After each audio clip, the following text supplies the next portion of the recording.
ಎಲ್ಲರಿಗೂ ನಮಸ್ಕಾರ. Welcome back to our channel ಸಿನಾಗೋಡ.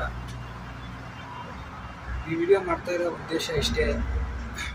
Driver ಅನ್ನೋರು ಎಷ್ಟೆಷ್ಟು ಕಷ್ಟ ಅನುಭವಿಸ್ತಾರೆ, ಅವು ಹೆಂಗಿರ್ತವೆ, ಮತ್ತು ಡ್ರೈವರ್ಗಳಿಗೆ ರೆಸ್ಪೆಕ್ಟೇ ಕೊಡಲ್ಲ. ಅವ್ರು ಎಷ್ಟೆಷ್ಟು ಕಷ್ಟಪಟ್ಟು ನಿಮ್ಗೆ ಸೇವೆ ಅನ್ನೋದು ಮಾಡ್ತಾರೆ, ಸರ್ವಿಸ್ ಅನ್ನೋದು ಕೊಡ್ತಾರೆ ಅನ್ನೋದು ನಿಮ್ಗೆ ಅರ್ಥ ಆಗಬೇಕು ಅಂತ ಈ ವಿಡಿಯೋ ಮಾಡ್ತಾಯಿದ್ದೀನಿ. ನಾನು ಈ ವಿಡಿಯೋದಲ್ಲಿ ಹೇಳೋ ಕೆಲವೊಂದು ವಿಷಯಗಳು ಕೆಲವೊಂದು ಡ್ರೈವರ್ಸ್ಗೆ ವರ್ತಿಸೋಲ್ಲ. ಅಂದರೆ ಈಗ ಲಾರಿ ಡ್ರೈವರ್ಗೂ ಬಸ್ ಡ್ರೈವರ್ಗೂ ತುಂಬ ವ್ಯತ್ಯಾಸ ಇರುತ್ತೆ. ಸೇಮ್ ಅದೇ ರೀತಿ ಬಸ್ ಡ್ರೈವರ್ಗೂ, ಕಾರ್ ಡ್ರೈವರ್ಗೂ, ಆಟೋ ಡ್ರೈವರ್ಗೂ ತುಂಬ ವ್ಯತ್ಯಾಸ ಇರ್ತವೆ. ಒಂದೊಂದು ವಿಷಯದಲ್ಲಿ ಒಬ್ಬೊಬ್ಬರಿಗೂ ಹೋಲಿಕೆ ಅನ್ನೋದು ಬರಲ್ಲ.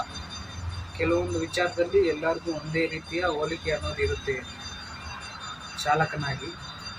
ಅದಕ್ಕೆ ಈ ವಿಡಿಯೋನ ಅರ್ಥ ಮಾಡ್ಕೊತೀರಾ ಅನ್ಕೊತಾ ಇದ್ದೀನಿ. ಮತ್ತು ಈಗ ಹೊಸದಾಗಿ ಡ್ರೈವಿಂಗ್ ಕಲಿತು ಡ್ರೈವಿಂಗ್ ಫೀಲ್ಡ್ಗೆ ಬರಬೇಕು ಅಂತ ಅಂದ್ಕೊಂಡಿರ್ತಾ ಇರೋರಿಗೂ ಸಹ ಈ ವಿಡಿಯೋ ತುಂಬ ಉಪಯೋಗ ಆಗುತ್ತೆ. ಈ ಥರ ಎಲ್ಲ ಇರುತ್ತೆ ಅಂತ ತಿಳ್ಕೊಂಡು ಬಂದರೆ ನಿಮಗೂ ಒಳ್ಳೆಯದೇ. ಯಾಕಂದರೆ ಮುಂದೆ ನೀವು ಈ ಥರ ಫೇಸ್ ಮಾಡಬೇಕಾಗುತ್ತೆ. ಅದಕ್ಕೋಸ್ಕರ ಈ ವಿಡಿಯೋನ ನೋಡಿ ನಿಮಗೂ ಸ್ವಲ್ಪ ನಾಲೆಜ್ ಅನ್ನೋದು ಸಿಗುತ್ತೆ. ಈಗ ಒಂದೊಂದು ಸಮಸ್ಯೆಗಳನ್ನು ಹೇಳ್ತಾ ಹೋಗ್ತೀನಿ. ಒಬ್ಬ ಲಾರಿ ಡ್ರೈವರು, ಒಬ್ಬ ಬಸ್ ಡ್ರೈವರು, ಒಬ್ಬ ಕಾರ್ ಡ್ರೈವರು, ಆಟೋದವರು ಎಲ್ಲ ಡ್ರೈವರುಗಳೇ ಅಲ್ವಾ. ಇವರೆಲ್ಲ ಪ್ರತಿದಿನ ಸರ್ವಿಸ್ ಅನ್ನೋದು ಕೊಡ್ತಾ ಇರ್ತಾರೆ, ನಿಮಗೆ ಸೇವೆ ಅನ್ನೋದು ಕೊಡ್ತಾ ಇರ್ತಾರೆ. ಇವರಿಲ್ಲ ಅಂದರೆ ಏನೂ ನಡೆಯಲ್ಲ. ಆರ್ಥಿಕ ವ್ಯವಸ್ಥೆಯಲ್ಲಿ ವ್ಯವಹಾರ ಅನ್ನೋದು ಇವರಿಂದನೇ ನಡೀತಾ ಇರೋದು, ಅಂದರೆ ನಮ್ಮಿಂದ. ನಾನು ಒಬ್ಬ ಡ್ರೈವರೇ, ನಾನು ಒಬ್ಬ ಚಾಲಕನಾಗಿ ಈ ವಿಡಿಯೋ ಮಾಡ್ತಾಯಿದ್ದೀನಿ. ಒಂದು ಸರಕು ಇಲ್ಲ ಅಂದರೆ ಒಬ್ಬ ಮನುಷ್ಯ ಏನನ್ನಾದರೂ ಒಂದು ಕಡೆಯಿಂದ ಮತ್ತೊಂದು ಕಡೆಗೆ ಹೋಗಬೇಕು ಅಂದರೂ, ಮತ್ತು ಒಂದು ವಸ್ತುಗಳನ್ನ ರವಾನೆ ಮಾಡಬೇಕು ಅಂದರೂ ಈ ಟ್ರಾನ್ಸ್ಪೋರ್ಟ್ ಅನ್ನೋದು ತುಂಬ ಬೇಕಾಗಿರೋ ಅಂಥ ಒಂದು ಪ್ಲಾಟ್ಫಾರಮ್, ಅಂದರೆ ಡಿಪಾರ್ಟ್ಮೆಂಟ್. ಅವನ್ನ ತಲುಪಿಸೋವಾಗ ಕೆಲವೊಂದು ಕಷ್ಟಗಳನ್ನು, ಸಮಸ್ಯೆಗಳನ್ನು ಈ ಡ್ರೈವರ್ಗಳು ಫೇಸ್ ಮಾಡ್ತಾ ಇರ್ತಾರೆ. ಅದರಲ್ಲಿ ಮುಖ್ಯವಾದವನ್ನ ಮತ್ತು ನನಗೆ ಗೊತ್ತಿರೋರನ್ನ, ಅಂದರೆ ನಾನು ಒಬ್ಬ ಚಾಲಕನಾಗಿ ನನಗೆ ಎಕ್ಸ್ಪೀರಿಯನ್ಸ್, ನನ್ನ ಅನುಭವಕ್ಕೆ ಬಂದಿರೋವನ್ನ ಹೇಳ್ತಾ ಹೋಗ್ತೀನಿ. ಮೊದಲನೇದಾಗಿ ಬಂದುಬಿಟ್ಟು ಆಕ್ಸಿಡೆಂಟ್. ನಾವು ಒಂದು ಕಡೆಯಿಂದ ಮತ್ತೊಂದು ಕಡೆಗೆ ಹೋಗಬೇಕಾದ್ರೆ ಮೇಯ್ನಾಗಿ ಎದುರಿಸೋ ಸಮಸ್ಯೆಗಳಲ್ಲಿ ಇದೊಂದು ಮುಖ್ಯವಾದದ್ದು. ಯಾಕೆಂದರೆ ಒಂದು ಆಕ್ಸಿಡೆಂಟ್ ಆದರೆ ಒಬ್ಬ ಡ್ರೈವರು ಅವ್ರ ಫ್ಯಾಮ್ಲಿ ಎಲ್ಲ ನಂಬ್ಕೊಂಡು ಒಬ್ಬ ಡ್ರೈವರ್ನ ನಂಬ್ಕೊಂಡಿರ್ತಾರೆ. ಅವರೇ ಇಲ್ಲ ಅಂದಾಗ ಅವ್ರ ಫ್ಯಾಮ್ಲಿ ಎಲ್ಲ ಎಲ್ಲೋಗ್ತಾರೆ ಅಲ್ವಾ. ಅದಕ್ಕೆ ಇದು ಫಸ್ಟಿಗೆ ತಗೊಂಡಿದ್ದೀನಿ. ರೋಡುಗಳಲ್ಲಿ ತುಂಬ ಆಕ್ಸಿಡೆಂಟ್ಗಳನ್ನೋದು ನಡೀತಾ ಇರ್ತವೆ. ಅವನ್ನೆಲ್ಲ ಫೇಸ್ ಮಾಡಿ ಅವನ್ನೆಲ್ಲ ತಟ್ಕೊಂಡು ಒಂದು ಪ್ಲೇಸಿಂದ ಮತ್ತೊಂದು ಪ್ಲೇಸಿಗೆ ಬಂದು ಸೇಫಾಗಿ ರೀಚ್ ಮಾಡಿ ನಿಮಗೆ ಸರ್ವಿಸ್ ಅನ್ನೋದು ಕೊಡ್ತಾ ಇರ್ತಾರೆ. ಅದಕ್ಕೆ ಸ್ವಲ್ಪ ಡ್ರೈವರ್ಗಳಿಗೆ ಸ್ವಲ್ಪ ರೆಸ್ಪೆಕ್ಟ್ ಕೊಡಿ. ಯಾಕಂದರೆ ಇದರಲ್ಲಿ ಡ್ರೈವರ್ಗೇನಾದರೂ ಆದರೆ ಅವ್ರ ಜೀವ ಹೋಗುತ್ತೆ. ಮತ್ತು ಅವ್ರನ್ನೇ ನಂಬ್ಕೊಂಡಿರೋ ಫ್ಯಾಮ್ಲಿಯಲ್ಲಿ ಎಷ್ಟೋ ಜನ ಇರ್ತಾರೆ. ಅವ್ರ ಹೆಂಡ್ತಿ ಇರ್ತಾರೆ, ಮಕ್ಕಳಿರ್ತಾರೆ. ಅವರಿಗೆಲ್ಲ ಯಾರು ನೋಡ್ಕೊತಾರೆ? ಗೌರ್ಮೆಂಟ್ ನೋಡ್ಕೊಳ್ಳುತ್ತೆ ಅಂತ ಹೇಳುತ್ತೆ ಹೊರತು ಅಷ್ಟೊಂದು ಸಪೋರ್ಟ್ ಸಿಗಲ್ಲ. ಏನೋ ಸ್ವಲ್ಪ ಮಟ್ಟಿಗೆ ಹಣ ಅನ್ನೋದು ಸಿಗುತ್ತೆ. ಇನ್ಸೂರೆನ್ಸು ಇಲ್ಲ DL ಅವೆಲ್ಲ ಕ್ಲೈಮ್ ಆಗಿ, DL ಮೇಲೆಲ್ಲ ಕ್ಲೈಮ್ ಆಗಿ ಸ್ವಲ್ಪ ಇನ್ಸೂರೆನ್ಸ್ ಅಮೌಂಟ್ ಅನ್ನೋದು ಸಿಗುತ್ತೆ. ಆದರೆ ಅದು ಏನಕ್ಕೂ ಬರಲ್ಲ. ಬರೋ ಅಷ್ಟೊತ್ತಿಗೆ ಅವ್ರ ಮನೆಯಲ್ಲಿರೋರೆಲ್ಲ ಬೀದಿಗೆ ಬಂದಿರ್ತಾರೆ, ರೋಡ್ ಮೇಲೆ ಬಂದಿರ್ತಾರೆ. ಆದರೂ ಇವನ್ನೆಲ್ಲ ಲೆಕ್ಕ ಮಾಡದೆ ನಿಮಗೆ ಡೈಲಿ ಸರ್ವಿಸ್ ಅನ್ನೋದು ಪ್ರೊವೈಡ್ ಮಾಡ್ತಾ ಇದ್ದಾರೆ ಅಂದರೆ ನೀವೇ ಅರ್ಥ ಮಾಡ್ಕೊಳ್ಳಿ. ಒಬ್ಬ ಡ್ರೈವರ್ಗೆ ರೆಸ್ಪೆಕ್ಟ್ ಅನ್ನೋದು ಈ ಎಲ್ಲ ಕಾರಣಗಳಿಂದನೂ ಕೊಡಬೇಕಾಗುತ್ತೆ. ಆದರೆ ಅವ್ರನ್ನ ನಾವೇನು ಮಾಡ್ತಾಯಿದ್ದೀವಿ, ಚೀಪಾಗಿ ನೋಡ್ತಾ ಇದ್ದೀವಿ. ಆ ಚೀಪಾಗಿ ನೋಡೋದನ್ನು ಬಿಟ್ಬಿಡಿ. ಅದು ಒಂದು ಕೆಲಸ, ಅದೊಂದು ವೃತ್ತಿ ಇದ್ದಂಗೆ ಅಲ್ವಾ. ಪ್ರತಿಯೊಂದು ವೃತ್ತಿಗೂ ಒಬ್ಬ ಗೌರ್ಮೆಂಟ್ ಜಾಬಲ್ಲಿ ಕೆಲಸ ಮಾಡೋರಿಗೆ ತುಂಬ ಗೌರವ ಕೊಡ್ತಾರೆ. ಒಬ್ಬ ಪ್ರೈವೇಟ್ ಕಂಪ್ನಿಯಲ್ಲಿ ಕೆಲಸ ಮಾಡೋರಿಗೆ ಗೌರವ ಕೊಡಲ್ಲ. ಡ್ರೈವರ್ನಂತೂ ಇನ್ನೂ ಚೀಪಾಗಿ ನೋಡ್ತಾರೆ. ಯಾಕೆ ಗೌರ್ಮೆಂಟ್ ಕೆಲಸ ಇಲ್ಲಾಂದರೆ ಪ್ರೈವೇಟ್ ಕೆಲಸ ಮಾಡಿದ್ರು ಒಳ್ಳೆ ಸಂಬಳ ತಗೊಂಡ್ರೇ ಸ್ವಲ್ಪ ಬೆಲೆ ಅನ್ನೋದು ಇರುತ್ತೆ. ಪ್ರತಿಯೊಬ್ಬರು ಅವರವ್ರ ವೃತ್ತಿ ಅವ್ರವ್ರದ್ದು ಇದು ಅವ್ರವ್ರ ಇಷ್ಟ. ಪ್ರತಿ ಒಂದು ವೃತ್ತಿಗೂ ಹೆಂಗೆ ಗೌರವ ಕೊಡ್ತೀವೋ, ದೊಡ್ಡ ಹುದ್ದೆಯಲ್ಲಿರೋರಿಗೆ ಏನು ಗೌರವ ಕೊಡ್ತೀವೋ ಚಿಕ್ಕ ಹುದ್ದೆಯಲ್ಲಿರೋರು ಸಹ ಅದೇ ಗೌರವ ಕೊಡಬೇಕು. ಆಕ್ಸಿಡೆಂಟ್ಗಳು ಅನ್ನೋದು ಡ್ರೈವರ್ ಬೇಕು ಅಂತ ಮಾಡೋದಿಲ್ಲ. ಕೆಲವೊಂದು ಸರಿ ಮಿಸ್ ಆಗಿ ಆಕ್ಸಿಡೆಂಟ್ ಅನ್ನೋದು ಆಗುತ್ತೆ. ಒಬ್ಬೊಬ್ಬರು ಬೇರೆಯವರು ತಪ್ಪಿಂದನೂ ಆಗುತ್ತೆ, ಕೆಲವೊಂದು ಸರಿ ಡ್ರೈವರ್ ತಪ್ಪಿಂದನೂ ಆಗುತ್ತೆ. ಆದರೆ ಡ್ರೈವರ್ ಮಾತ್ರ ಬೇಕು ಅಂತ ಮಾಡಲ್ಲ. ಯಾಕಂದರೆ ಅವ್ರಿಗೂ ಅವ್ರ ಮನೆಯಲ್ಲಿ ಕಾಯ್ಕೊಂಡಿರ್ತಾರೆ ಮನೆಗೆ ಬರಲಿ ಅಂತ. ಯಾಕಂದರೆ ಇದು ಅಂಥ ಡೇಂಜರ್ ಕೆಲಸ. ಇದು ಮನೆಯಲ್ಲಿ ಕೆಲವರು ಕಾಯ್ಕೊಂಡು ಇರ್ತಾರೆ ನಮಗೋಸ್ಕರ ಅಂತ. ಅವರು ಸೇಫಾಗಿ ಹೋಗೋದಕ್ಕೆ ನೋಡ್ತಾ ಇರ್ತಾರೆ. ಯಾರು ಬೇಕು ಅಂತ ಆಕ್ಸಿಡೆಂಟ್ ಮಾಡೋದಿಲ್ಲ. ಮತ್ತು ಆಕ್ಸಿಡೆಂಟ್ ಮಾಡಿದ ತಕ್ಷಣ ನೀವು ಹೊಡಿಯೋಕ್ಕೆ ಬರ್ತಾರೆ ಜನ ಅಲ್ಲಿರೋರೆಲ್ಲ. ಆ ಥರ ಎಲ್ಲ ಮಾಡೋದು ತಪ್ಪು ಗುರು. ಏನೋ ಮಿಸ್ ಆಗಿ ಆಕ್ಸಿಡೆಂಟ್ ಆಗ್ತವೆ, ಬೇಕು ಅಂತ ಯಾರೂ ಮಾಡಲ್ಲ. ಗಾಡಿ ಓಡಿಸೋರಿಗೆಲ್ಲರಿಗೂ ಒಂದು ಮಾತು ಹೇಳ್ತೀನಿ, ರೋಡ್ ಮೇಲೆ ಇದ್ದಾಗಲಂತೂ ತುಂಬ ಹುಷಾರಾಗಿರಿ. ನಾವು ಕರೆಕ್ಟಾಗಿ ಗಾಡಿ ಓಡಿಸ್ತಾ ಇದ್ರು ಆಪೋಸಿಟಲ್ಲಿ ಬರೋರು ಎಂಥವ್ರಾಗಿರ್ತಾರೆ ಅಂತ ನಾವು ಹೇಳೋದಕ್ಕಾಗೋದಿಲ್ಲ. ಅದರಿಂದ ಸ್ವಲ್ಪ ಹುಷಾರಾಗಿ ಗಾಡಿ ಓಡಿಸಿ. ಕೆಲವೊಂದು ಆಕ್ಸಿಡೆಂಟ್ಗಳಲ್ಲಿ ಡ್ರೈವರುಗಳು ಸತ್ತೋದ್ರೆ, ಕೆಲವೊಂದು ಆಕ್ಸಿಡೆಂಟ್ಗಳಲ್ಲಿ ಕೈ ಮುರಿದೋಗೋದು, ಕಾಲು ಮುರಿದೋಗೋದು, ಇಲ್ಲಾಂದರೆ ಅರ್ಧ ಜೀವ ಇರುತ್ತೆ, ಅರ್ಧ ಜೀವ ಇಲ್ದಿರ ಬದುಕೋ ಥರ ಆಗಿಬಿಡುತ್ತೆ ಅವ್ರ ಜೀವನ. ಅಂದರೆ ಅವ್ರ ಮನೆಯಲ್ಲಿ ಅವರಿಂದನೇ ಎಲ್ಲ ನಡೀತಾ ಇರುತ್ತೆ ಜೀವನ ಅನ್ನೋದು. ಇವರು ಸಡನ್ನಾಗಿ ಈ ಥರ ಆಗಿದ್ದ ತಕ್ಷಣವೇ ಆಕ್ಸಿಡೆಂಟ್ ಇದೆ, ಅವ್ರ ಮನೆ ಪರಿಸ್ಥಿತಿ ತುಂಬ ಹದಗೆಟ್ಟೋಗುತ್ತೆ. ಅಂದರೆ ತುಂಬ ಬೀದಿಗೆ ಬರೋ ಥರ ಆಗಿಬಿಡುತ್ತೆ. ಅವ್ರ ಕೈಯಲ್ಲಿ ಅವ್ರ ಕಣ್ಣಿಂದ ಎಲ್ಲ ನೋಡ್ತಾ ಸಹಿಸ್ಕೊಳ್ಳೋದಕ್ಕಾಗೋದಿಲ್ಲ. ನಾನು ಮುಂಚೆ ದುಡಿಯೋ ಟೈಮಲ್ಲಿ ಎಲ್ಲ ಚೆನ್ನಾಗಿ ನೋಡ್ಕೊತಿದ್ದೆ, ಆದರೆ ಈಗ ನನ್ನ ಪರಿಸ್ಥಿತಿ ಹಿಂಗಾಗ್ಬಿಡ್ತಲ್ಲ, ನಮ್ಮ ಮನೆ ಪರಿಸ್ಥಿತಿ ಇಲ್ಲಿ ಹಿಂಗಾಗ್ಬಿಟ್ಟೈತಲ್ಲ ಅಂತ ತುಂಬ ಬೇಜಾರಾಗ್ಬಿಡುತ್ತೆ. ಎಷ್ಟೋ ಜನ ತಿನ್ನೋಕ್ಕೂ ಊಟ ಇಲ್ದಿರೋ ಅಂಥ ಪರಿಸ್ಥಿತಿಗೆ ಬಂದಿದ್ದಾರೆ. ಕೆಲವೊಂದು ವಿಡಿಯೋಗಳೆಲ್ಲ ಶೇರ್ ಆಗ್ತಾ ಇರ್ತಾವಲ್ಲ ವಾಟ್ಸಪ್ಪಲ್ಲಿ, ಅವನ್ನೆಲ್ಲ ನೋಡಿದ್ದೀನಿ. ಮತ್ತು ಕೆಲವೊಂದು ಚಾನಲಲ್ಲೆಲ್ಲ ಬರ್ತಾ ಇರ್ತವೆ, ಅವನ್ನೆಲ್ಲ ನೋಡಿ ಹೇಳ್ತಾ ಇದ್ದೀನಿ. ಮತ್ತು ಕೆಲವೊಂದು ನಮ್ಮ ಸ್ನೇಹಿತರಿಗೂ ಈ ಥರ ಆಗಿದೆ. ಅದರಿಂದ ಈ ವಿಡಿಯೋ ಮಾಡೋ ಉದ್ದೇಶನೇ ಅದು. ನನ್ನ ಸ್ನೇಹಿತನಿಗೂ ಒಬ್ಬನಿಗೆ ಈ ಥರನೇ ಆಗಿತ್ತು. ಅದರಿಂದನೇ ಮೈನ್ ಉದ್ದೇಶನೇ ಅದಕ್ಕೋಸ್ಕರನೇ ಈ ವಿಡಿಯೋ ಅನ್ನೋದು ಮಾಡ್ತಾ ಇದ್ದೀನಿ.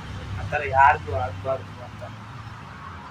ಗಾಡಿ ಓಡಿಸೋರು ಸ್ವಲ್ಪ ತಾಳ್ಮೆಯಿಂದ ಗಾಡಿನ ಓಡಿಸಿ ಅಂತ ಹೇಳ್ತಾ ಇದ್ದೀನಿ. ಏನೋ ಒಂದು 5 ನಿಮಿಷ 10 ನಿಮಿಷ ಲೇಟ್ ಆಗ್ಬೋದು ನಾವು ಹೋಗೋ ಪ್ಲೇಸಿಗೆ ರೀಚ್ ಆಗೋದಕ್ಕೆ, ಅಷ್ಟೇ ಹೊರತು ಅದರಿಂದ ಇನ್ನೇನು ಉಪಯೋಗನೂ ಇರೋದಿಲ್ಲ. ತುಂಬ ಸ್ಪೀಡಾಗಿ ಗಾಡಿ ಓಡಿಸೋದು, ರ್ಯಾಶಾಗಿ ಗಾಡಿ ಓಡಿಸೋದು, ಇದರಿಂದ ನಿಮಗೂ ಹಾನಿನೇ, ಮತ್ತು ಬೇರೆಯವರು ಆಪೋಸಿಟಲ್ಲಿ ಬರೋರ್ಗೂ ಹಾನಿನೇ. ಇದರಿಂದ ಅಪಘಾತಗಳು ತುಂಬ ಆಗೋ ಚಾನ್ಸಸ್, ಅಂದರೆ ಆಕ್ಸಿಡೆಂಟ್ ಆಗೋ ಚಾನ್ಸಸ್ ಇರ್ತವೆ. ಅದರಿಂದ ಸ್ವಲ್ಪ ತಾಳ್ಮೆಯಿಂದ ಹುಷಾರಾಗಿ ಗಾಡಿ ಓಡಿಸಿ. ನೀವು ಹೋಗಬೇಕಾಗಿರೋ ಪ್ಲೇಸಿಗೆ ಸೇಫಾಗಿ ರೀಚ್ ಆಗಿ. ಎರಡನೇದಾಗಿ ಟ್ರಾಫಿಕ್.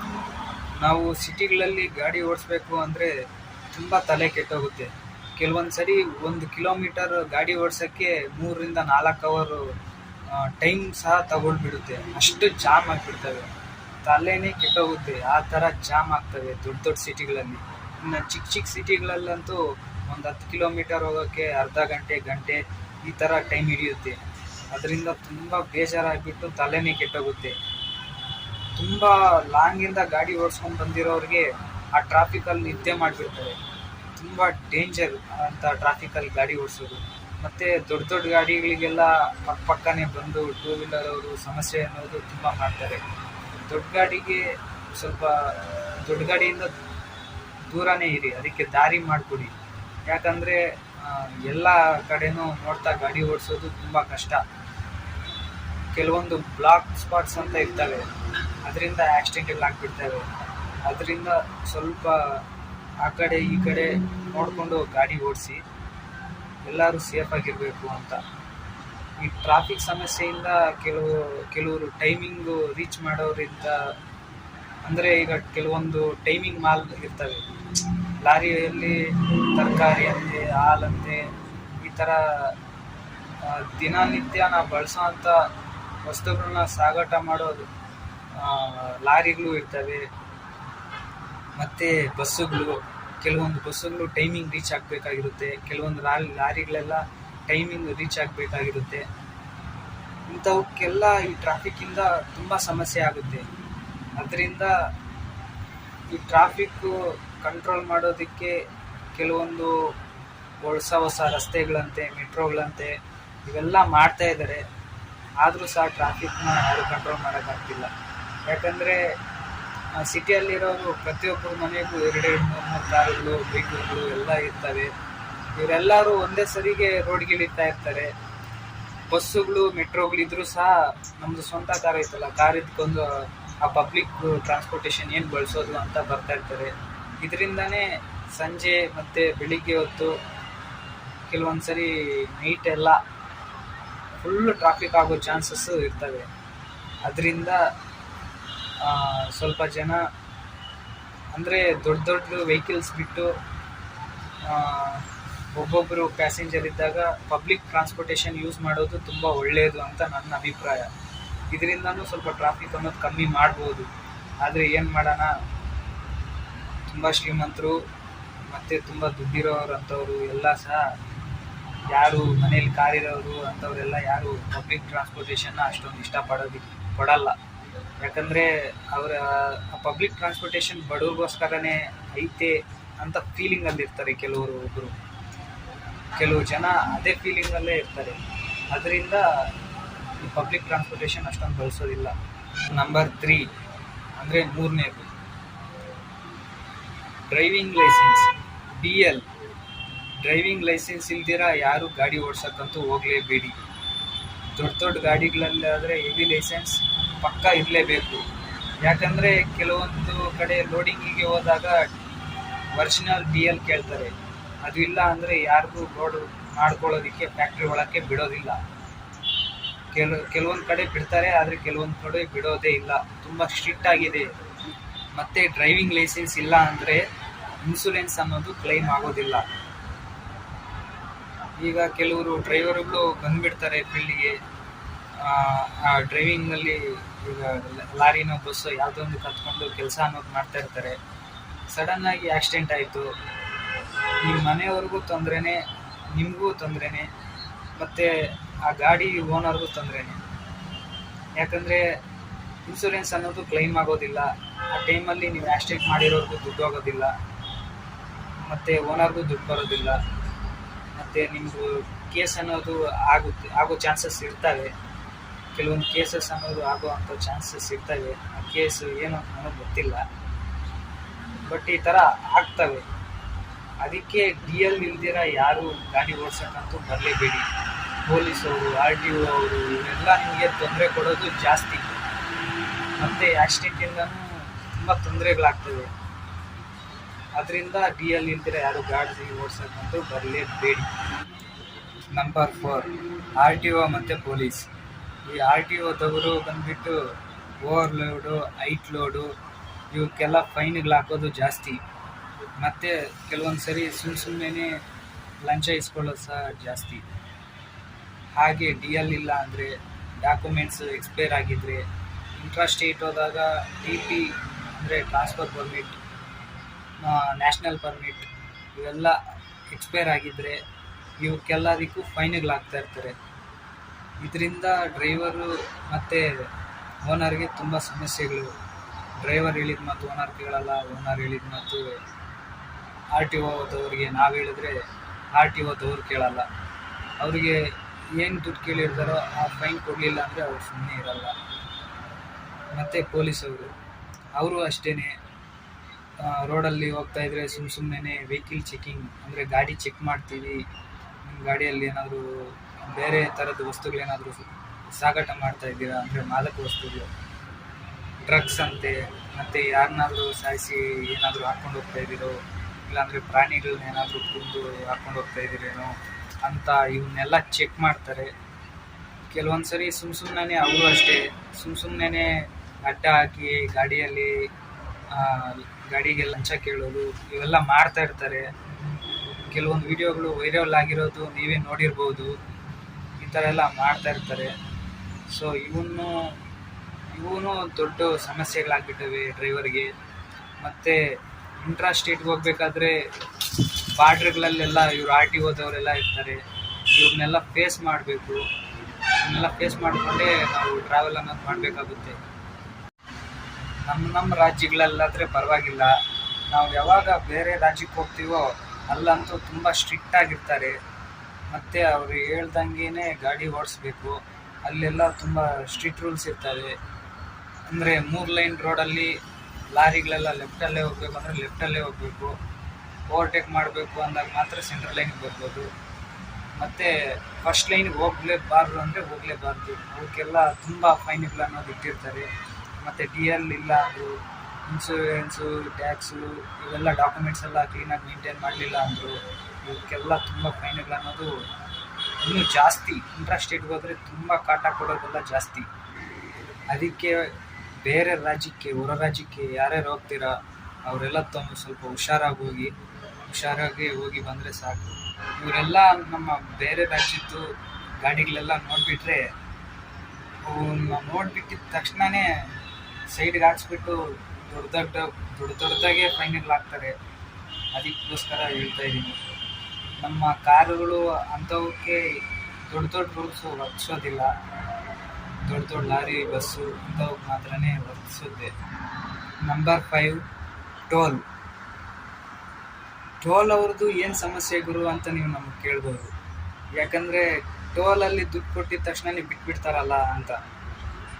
ಚಿಕ್ಕ ಕಾರು, ಆಟೋ ಮತ್ತು 2 ವೀಲರು, ಚಿಕ್ಕ ಗಾಡಿಗಳು, LCV ಮೋಟಾರ್ಸ್ ವೆಹಿಕಲ್ಸ್ ಏನಿರ್ತಾವೋ ಅವಕ್ಕೇನು ಸಂಬಂಧ ಇರಲ್ಲ. ನಾನು ಹೇಳೋ ಈ ವಿಷಯ ಮಾತ್ರ ದೊಡ್ಡ ಗಾಡಿಗಳಿಗೆ ಮಾತ್ರ ಈ ವಿಷಯ ಅನ್ವಯಿಸುತ್ತೆ. ಕೆಲವೊಂದು ವಿಚಾರದಲ್ಲಿ 2 ಗಾಡಿಗೂ ಅನ್ವಯಿಸುತ್ತೆ. ಅಂದರೆ ಈಗ ಟೋಲಲ್ಲಿ ತುಂಬ ಹೊತ್ತು ನಿಂತ್ಕೊಂಡ್ರೆ ಟೋಲ್ ದುಡ್ಡು ಕಟ್ಟಂಗಿಲ್ಲ.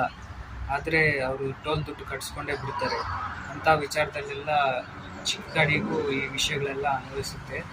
ದೊಡ್ಡ ಗಾಡಿಗಳಿಗೆ ಎಕ್ಸಾಂಪಲ್, ಈಗ ಬೊಲೆರೋ ಪಿಕಪ್ಗೆ 1.5 ಟನ್ ಅಂದರೆ 1800 kgನೇನೋ ಪಾಸ್ ಆಗುತ್ತೆ ಅದು ಗಾಡಿ.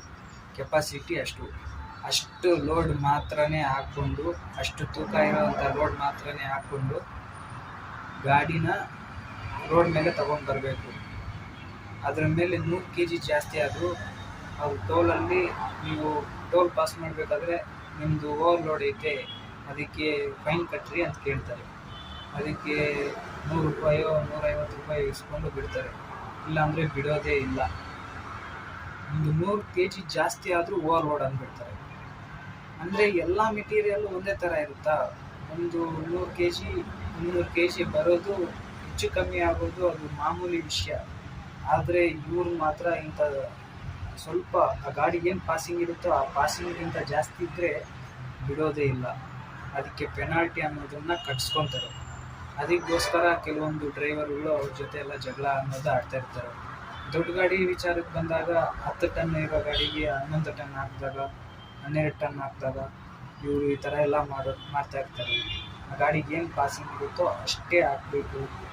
ಇಲ್ಲ ಅಂದರೆ ಇವರು 200 ರೂಪಾಯಿ 300 ರೂಪಾಯಿ ಪೆನಾಲ್ಟಿ ಹಾಕ್ತಾರೆ. ಇದು ಕೆಲವೊಂದು ಟೋಲಲ್ಲಿ ಇರೋದಿಲ್ಲ, ಕೆಲವೊಂದು ಟೋಲಲ್ಲಿ ಇರುತ್ತೆ. ಲಾಂಗಲ್ಲಿ ಜರ್ನಿ ಮಾಡೋರಿಗೆ ಈ ವಿಷಯಗಳೆಲ್ಲ ಗೊತ್ತಿರ್ತವೆ. ಲೋಕಲಲ್ಲಿ ಓಡೋದವ್ರಿಗೆ ಅಷ್ಟೊಂದು ಗೊತ್ತಿರಲ್ಲ. ಸೊ ಅದಕ್ಕೆ ಹೇಳ್ತಾ ಇದ್ದೀನಿ.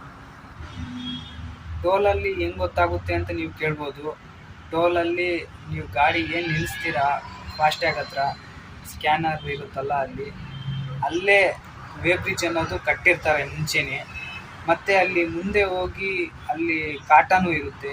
ಇಲ್ಲಿ ಏನಾದರೂ ಡೌಟ್ ಬಂದು ಅವ್ರು ಅಡ್ಡ ಹಾಕಿ ನೀವೇನಾದರೂ ಸ್ವಲ್ಪ ಜೋರಾಗಿ ಮಾತಾಡಿ ಅಷ್ಟು ಪಾಸಿಂಗ್ ರೋಡ್ ಇರೋದು ಹಂಗೆ ಹಿಂಗೆ ಏನಾದರೂ ಮಾತಾಡಿದ್ರೆ ಅಲ್ಲಿ ಕಾಟನ್ ಮೇಲೆ ತಗೊಂಡ್ರೆ ಅಲ್ಲಿ ಓವರ್ಲೋಡ್ ಇಲ್ಲ ಅಂದರೆ ನಿಮ್ಮ ದುಡ್ಡು ಏನೈತೆ ಅದನ್ನು ನಿಮಗೆ ವಾಪಸ್ ಕೊಡ್ತೀವಿ ಅಂತ ಹೇಳ್ತಾರೆ. ಅಲ್ಲಿ ತಗೊಂಡ್ಮೇಲೆ ಅದು ಏನು ತೂಕ ಇರುತ್ತೆ ಅದೇ ತೋರಿಸುತ್ತೆ. ಒಂದು 50 kg ಹೆಚ್ಚು ಕಮ್ಮಿ ತೋರಿಸುತ್ತೆ ಅಷ್ಟೇ.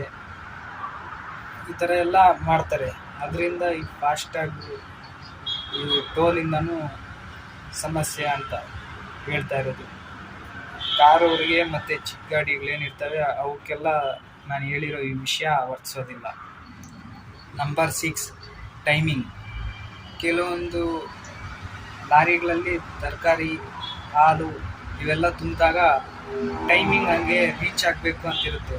ತರಕಾರಿಗಾದರೆ ಮಾರ್ಕೆಟಿಗೆ ಈ ಟೈಮಿಗೆ ರೀಚ್ ಆಗಬೇಕು ಅಂತಿರುತ್ತೆ, ಹಾಲಿಗಾದರೆ ಬೆಳಗಿನ ಜಾವ ಈ ಟೈಮ್ಗೆ ರೀಚ್ ಆಗಬೇಕು ಅಂತಿರುತ್ತೆ. ನೀರು, ಎಣ್ಣೆ ಅಂದರೆ ಇದು ಆಯಿಲ್, ಪೆಟ್ರೋಲಿಯಂ ಇಂಥವು ಇವೆಲ್ಲ ಕೆಲವೊಂದು ಟೈಮಿಗೆ ರೀಚ್ ಆಗಬೇಕು ಅಂತಿರ್ತವೆ. ಮತ್ತು ಈ ಬಸ್ಸುಗಳಲ್ಲಿ ಪ್ಯಾಸೆಂಜರ್ಸ್ ಅದನ್ನೆಲ್ಲ ಹಚ್ಕೊಂಡು ಹೋಗ್ತಾ ಇರ್ತಾರಲ್ಲ, KSRTC ಮತ್ತು ಸ್ಲೀಪರ್ ಬಸ್ಸುಗಳು, ಇವೆಲ್ಲ ಟೈಮಿಂಗ್ ಇರುತ್ತೆ. ಈ ಟೈಮ್ಗೆ ರೀಚ್ ಆಗಬೇಕು ಅಂತ ಒಂದು ಟೈಮಿಂಗ್ ಅನ್ನೋದು ಇರುತ್ತೆ. ಆ ಟೈಮಿಗೆ ಹೋಗಲಿಲ್ಲ ಅಂದರೆ ಲಾರಿಗಳಲ್ಲಾದರೆ ಬಾಡಿಗೆ ಕಟ್ ಮಾಡೋದು ಅದು ಇದು ಮಾಡ್ತಾರೆ. ಮುಂಚೆನೇ ಲೋಡ್ ಕೊಡಬೇಕಾದ್ರೇ ಹೇಳಿರ್ತಾರೆ ಈ ಟೈಮ್ಗೆ ರೀಚ್ ಆಗಬೇಕು, ಇಷ್ಟೇ ಇರುತ್ತೆ ಬಾಡಿಗೆ ಅಂತ. ಮತ್ತು ಇದು ಬಸ್ಸುಗಳಲ್ಲಾದರೆ ಆ ಥರ ಮಾಡೋದಕ್ಕೆ ಚಾನ್ಸ್ ಇಲ್ಲ, ಯಾಕಂದರೆ ಮುಂಚೆನೇ ನಾವು ಪೇ ಮಾಡಿರ್ತೀವಲ್ಲ, ಅದರಿಂದ ಆ ಥರ ಮಾಡೋಕ್ಕಾಗಲ್ಲ. ಬೇರೆ ದೇಶದಲ್ಲೆಲ್ಲ ಕರೆಕ್ಟ್ ಟೈಮಿಗೆ ಬಸ್ಸುಗಳು ಬರ್ತವೆ, ನಮ್ಮ ದೇಶದಲ್ಲಿ ಒಂದು ಅರ್ಧ ಗಂಟೆ ಲೇಟ್ ಆಗ್ತವೆ ಅಂತೆಲ್ಲ ಹೇಳ್ತಾ ಇರ್ತೀರಲ್ಲ, ಅದೆಲ್ಲ ರೋಡ್ ಮೇಲೆ ಡಿಪೆಂಡ್ ಆಗಿರುತ್ತೆ ಮತ್ತು ಟ್ರಾಫಿಕ್ ಮೇಲೆ ಡಿಪೆಂಡ್ ಆಗಿರುತ್ತೆ. ತುಂಬ ರಿಸ್ಕ್ ತಗೊಂಡು ಗಾಡಿ ಓಡಿಸಿದ್ರೆ ಆಕ್ಸಿಡೆಂಟಿಗೆ ಆಗೋ ಚಾನ್ಸಸ್ ಇರ್ತವೆ. ಇವನ್ನೆಲ್ಲ ಫೇಸ್ ಮಾಡಿಕೊಂಡು ಒಬ್ಬ ಡ್ರೈವರ್ ಅನ್ನೋನು ಗಾಡಿ ಅನ್ನೋದು ಓಡಿಸ್ಬೇಕಾಗುತ್ತೆ. ಮತ್ತು ಓನರಿಂದನೂ ತುಂಬ ಪ್ರೆಷರ್ ಇರುತ್ತೆ. ಅವರು ಆ ಮೆಟೀರಿಯಲ್, ಆ ಮಾಲ್ ಅನ್ನೋದು ಯಾರು ತುಂಬಿರ್ತಾರೆ ಅವ್ರುಗಳಿಂದನೂ ತುಂಬ ಪ್ರೆಷರ್ ಇರುತ್ತೆ. ಎಲ್ಲಿ ಬರ್ತಿದೆ ಗಾಡಿ, ಎಲ್ಲಿ ಬರ್ತಿದೆ ಅಂತ ಒಬ್ಬ ಡ್ರೈವರಿಗೆ 130 ಸಲ ಫೋನ್ ಮಾಡಿರ್ತಾರೆ. ನೀವೇ ಅರ್ಥ ಮಾಡ್ಕೊಳ್ಳಿ. ಅವರು ಊಟ ಸಹ ತಿನ್ನಲ್ಲ. ಅದು ಒಂದು ಊಟ ತಿಂದರೆ ಅಷ್ಟೊಂದು ಟೈಮ್ ಎಲ್ಲಿ ಹೋಗ್ಬಿಡುತ್ತೋ ಅಂತ ಒಂದು ಟೀ ಕುಡಿತಾರೆ. ಆ ಟೀ ಸಹ ಏನಕ್ಕೆ ಕುಡಿತಾರೆ ಗೊತ್ತಾ? ರಾತ್ರಿಯಿಂದ ಬೆಳಗಿನ ಜಾವ ಎಲ್ಲ ಗಾಡಿ ಓಡಿಸ್ಕೊಂಡು ಬರ್ತಾ ಇರ್ತಾರಲ್ಲ, ಆ ಟೈಮಲ್ಲಿ ನಿದ್ದೆ ಹಿಡಿಯುತ್ತೆ. ಆ ನಿದ್ದೆನ ಕಂಟ್ರೋಲ್ ಮಾಡ್ಕೊಳ್ಳೋದಕ್ಕೆ ಮಾತ್ರನೇ ಆ ಟೀಗೂ ಸಹ ನಿಲ್ಲಿಸೋದು. ಇಲ್ಲ ಅಂದರೆ ಪಾಪ ಅವರು ಅದಕ್ಕೂ ಸಹ ನಿಲ್ಲಿಸೋದಿಲ್ಲ. ಅರ್ಥ ಮಾಡ್ಕೊಳ್ಳಿ. ಹೊಟ್ಟೆಗೆ ಏನು ಇಲ್ಲ ಅಂದರೆ ಅವರು ಆರೋಗ್ಯದ ಮೇಲೆ ಎಷ್ಟು ಪರಿಣಾಮ ಬೀಳಲ್ಲ, ಯಾರು ಅರ್ಥನೇ ಮಾಡ್ಕೊಳ್ಳಲ್ಲ ಅವರು. ಅದಕ್ಕೆ ಈ ವಿಡಿಯೋ ಅನ್ನೋದು ಮಾಡ್ತಾಯಿದ್ವಿ. ಒಂದು ಆರೋಗ್ಯ ಚೆನ್ನಾಗಿದ್ದರೆ ನಾವು ಎಷ್ಟು ದುಡಿದ್ರೂ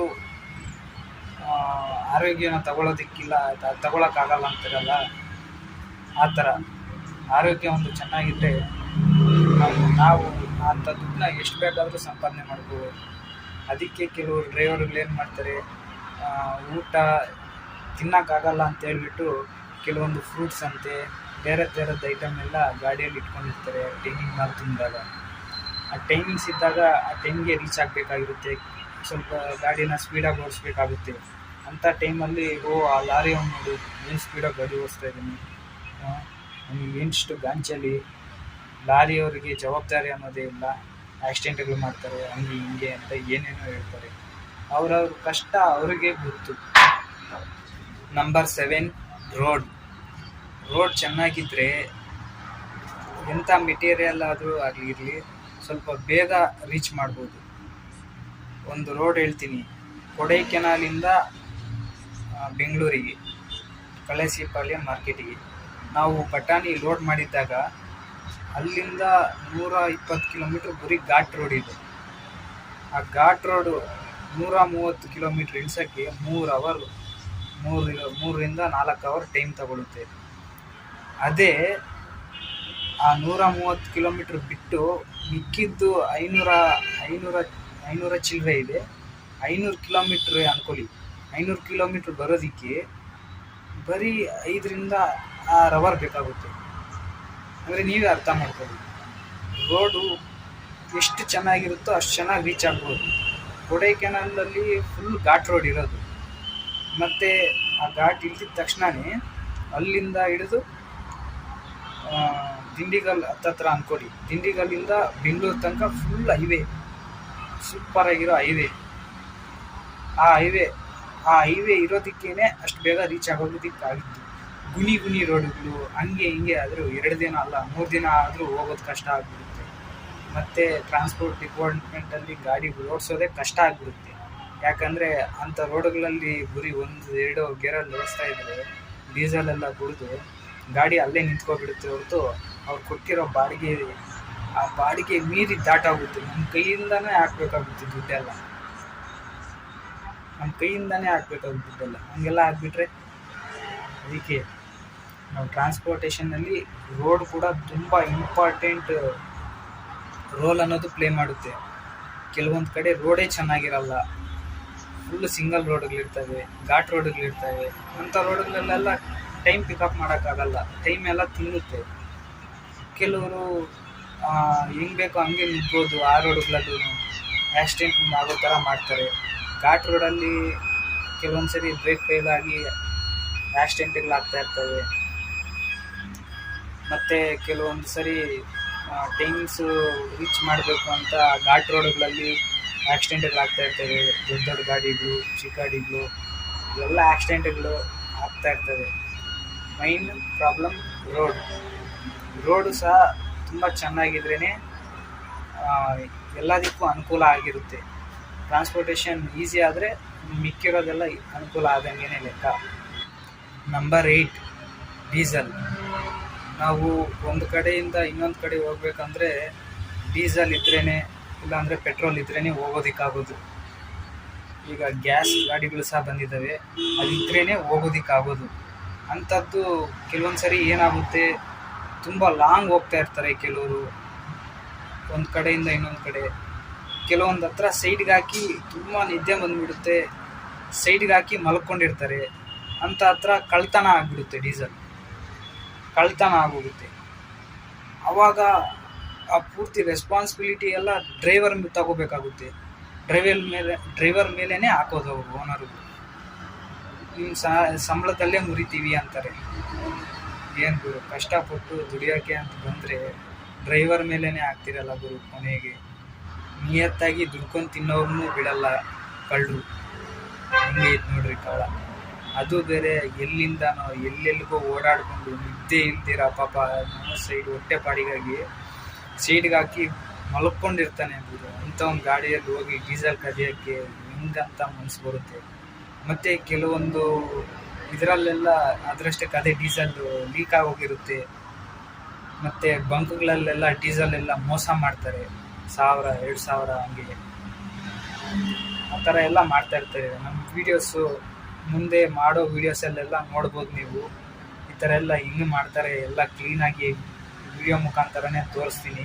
ಮತ್ತು ಕೆಲವೊಂದು ವೀಡಿಯೋಸ್ ಎಲ್ಲ ವೈರಲ್ ಆಗಿರೋದನ್ನೆಲ್ಲ ನೋಡಿರ್ತೀರ ಬೇರೆ ಚಾನಲ್ಲು, ಮತ್ತು ಯೂಟ್ಯೂಬ್ ಅಂತೆ, ಫೇಸ್ಬುಕ್ ಅಂತೆ, ಟೆಲಿಗ್ರಾಮ್ ಅಂತೀನಿ, ಇದು ಇನ್ಸ್ಟಾಗ್ರಾಮಲ್ಲೆಲ್ಲ ವೈರಲ್ ಆಗಿರೋ ರೀಲ್ಸಲ್ಲೆಲ್ಲ ನೀವು ನೋಡಿರ್ತೀರ. ಈ ಥರ ಬಂಕಲ್ಲೆಲ್ಲ ಮೋಸ ಮಾಡ್ತಾರೆ ಅಂತ. ಅದೆಲ್ಲ ನಿಜ ಗುರು, ಬಂಕಲ್ಲೆಲ್ಲ ಮೋಸ ಮಾಡ್ತಾರೆ. ಅವನ್ನೆಲ್ಲ ನಿಮಗೆ ಮುಂದೆ ವೀಡಿಯೋಸಲ್ಲೆಲ್ಲ ತೋರಿಸ್ತೀನಿ ಹಿಂಗೆಲ್ಲ ಮೋಸ ಮಾಡ್ತಾರೆ ಅಂತ. ಮತ್ತು ಕೆಲವೊಂದು ಸರಿ ಕೆಲವೊಂದು ಕಡೆ ಹೋದಾಗ ಬಂಕ್ಗಳೇ ಸಿಗಲ್ಲ. ಅಂತ ಹತ್ರ ಗಾಡಿ ಅಲ್ಲೇ ನಿಂತೋಗ್ಬಿಡುತ್ತೆ. ರೀಚ್ ಆಗುತ್ತೇನೋ ಅಂತ ಅಂದ್ಕೊಂಡಿರ್ತೀವಿ, ಆದರೆ ಅದು ಅಲ್ಲೇ ನಿಂತ್ಕೊಬಿಡುತ್ತೆ. ಮತ್ತು ಹೋಗಿ ತುಂಬ ದೂರ ಹೋಗಿ ಡೀಸೆಲ್ ತಂದು, ಏನೂ ವೆಹಿಕಲ್ಸ್ ಇರಲ್ಲ. ಕೆಲವೊಂದು ಸರಿ ನಡ್ಕೊಂಡೇ ಹೋಗ್ಬೇಕಾಗುತ್ತೆ, ಇಲ್ಲಾಂದರೆ ಡ್ರಾಪ್ ಕೇಳ್ಕೊಂಡು ಹೋಗ್ಬೇಕಾಗಿರುತ್ತೆ. ರಾತ್ರಿ ಹೊತ್ತಂತೂ ಡ್ರಾಪ್ ಕೇಳಿದ್ರೆ ಯಾರೂ ನಿಲ್ಲಿಸಲ್ಲ, ಹಗಲೊತ್ತಲ್ಲೇ ನಿಲ್ಸೋದು ಕಷ್ಟ. ಅಂಥದ್ರಲ್ಲಿ ರಾತ್ರಿ ಹೊತ್ತು ಯಾರು ನಿಲ್ಲಿಸ್ತಾರೆ? ಮತ್ತು ಹೋಗಿ ತಗೊಂಡು ಬಂದು ಹಾಕ್ಕೊಂಡು ಹೋಗೋ ಅಷ್ಟೊತ್ತಿಗೆ ಎಷ್ಟು ಟೈಮ್ ತಿನ್ನುತ್ತೆ, ಎಷ್ಟು ಟೈಮ್ ವೇಸ್ಟು. ಮತ್ತು ಅವರು ಬೈಯೋದೆ, ಓನರು ಬೈಯೋದೆ, ಏನೋ ಡೀಸೆಲ್ ನೋಡ್ಕೊಳ್ಳೋಕ್ಕಾಗಲಿಲ್ವೇನೋ, ನೀನು ಡ್ರೈವರ ಅಜಾಮಾನ, ಹಂಗೆ ಹಿಂಗೆ ಏನು ಬೇಕೋ ಏನು ಸಿಕ್ಕಿದ್ರೆ ಹಂಗೆ ಬೈತಾರೆ ಗುರು. ಅವ್ರೇನಂತ ಬೇಕು ಅಂತ ಮಾಡ್ತಾರ ಪಾಪ. ಏನೋ ಕೆಲವೊಂದು ವಿಚಾರದಲ್ಲಿ ಹಂಗಂಗೆ ಆಗ್ತಾ ಇರ್ತವೆ ಅಷ್ಟೇ,